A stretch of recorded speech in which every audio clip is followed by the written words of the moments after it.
इस वक्त एक बड़ी खबर आ रही है ईरान पर इजरायली हमले से जुड़ी। इस वक्त की बड़ी खबर है, ईरान के स्पेसिफिक साइट पर इजराइल की बमबारी हुई है। दूसरे और तीसरे चरण में ड्रोन मिसाइल प्रोडक्शन साइट पर यह अटैक किया गया है।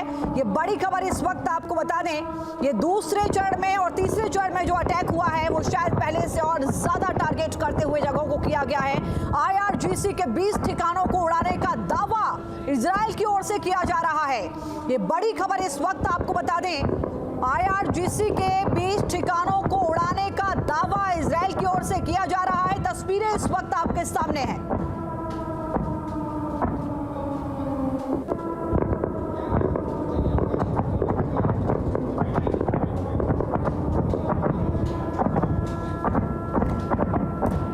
तस्वीरें इस वक्त आप देख रहे हैं। कुछ खास मेहमान इस वक्त मेरे साथ जुड़े हुए हैं। अनुज माथुर सर, आपके पास आते हुए मैं समझना चाह रही हूँ, 24 दिन का वक्त जरूर लिया है इजराइल ने, लेकिन क्या लगता है इस वक्त की वजह आपको क्या नजर आती है? जो सेल्फ डिफेंस की खामियां थी उनको दूर करने में ये वक्त लगा या कोई अन्य वजह रही इतने दिन के बाद इस हमले की, और इतनी जोरदार हमला करके क्या मैसेज?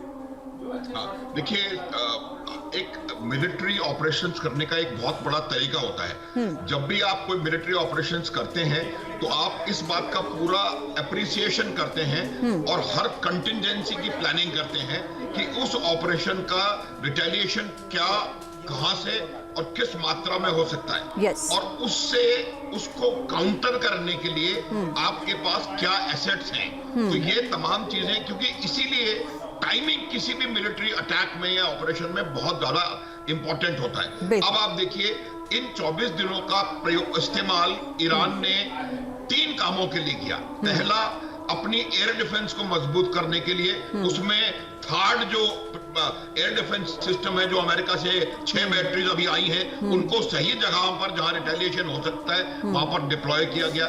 दूसरा, जो उनके प्रॉक्सीज हैं, चाहे वो हमस हो, चाहे वो हिजबुल्लाह हो या हुती हो, उनको इतना डेग्रेड करते हैं कि वो इमीडिएट इसका रिटेलिएशन वो उनके थ्रू ना कर पाए। और तीसरा उनका वजह ये थी कि उन्होंने मिलिट्री टारगेट्स को चूज किया। और कौन से टारगेट्स को चूज किया? पहली चीज, एयर डिफेंस सिस्टम जो है ईरान के, उनको टारगेट किया गया। दूसरा, ईरान के जो लाइकली चीजों से जिनसे वो अटैक करने की कोशिश कर रिटेलिएट करेंगे, यानी कि मिसाइल्स, ड्रोन्स, उनके लॉन्चिंग पैड्स को, उनके प्रोडक्शन सेंटर्स को और उनके जहां पर वो स्टोर किए हुए उन जगहों को टारगेट किया गया। तो ये बहुत बढ़िया प्लानिंग के साथ की गई। तीसरी बात मैं बताऊं, एक सेकंड और, कि जो ईरान का जो उनका दावा है कि इसको पूरी तरह से उन्होंने नकारा कर दिया, वो संभव नहीं, क्योंकि एयर स्ट्राइक्स को डिनाई करने का मतलब है एयरक्राफ्ट को नीचे गिराना। 100 एयरक्राफ्ट गए हैं ईरान में, एक को भी कोई नुकसान नहीं हुआ। वो वहां पर हमला करते हैं और वापस आ जाते हैं। तो मुझे नहीं लगता कि ईरान के दावे में कोई भी दम है।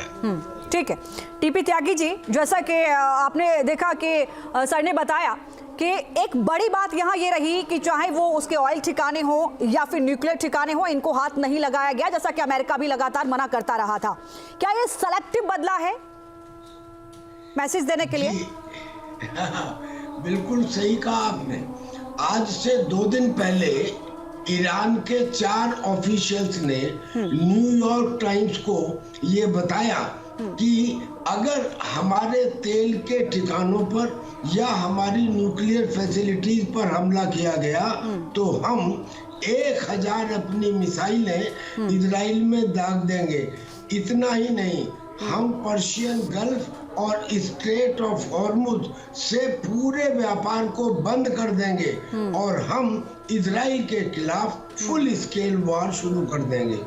लेकिन अगर हमारे केवल मिलिट्री इंस्टॉलेशंस के ऊपर हमला किया गया, यानी कि जैसे IRGC के headquarter, warehouse, ammunition depot और या missile launch site, rocket launch site, drone launch site, तो फिर हम प्रोपोर्शनेट जवाब देंगे।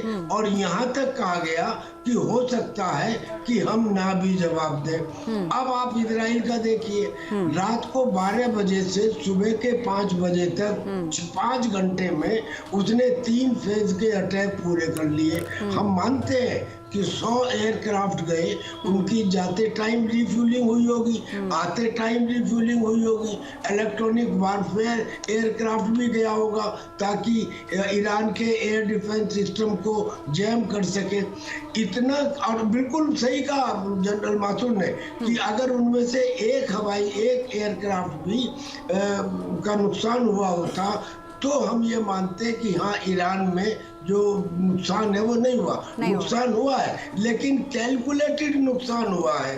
यानी मुझे लगता है कि ईरान ने ये कहा था जैसा नाचोगे वैसा वारफेयर करेंगे। न्यूज नेशन अब व्हाट्सएप पर खबरों के ताजा अपडेट के लिए न्यूज नेशन के इस QR कोड को स्कैन करें।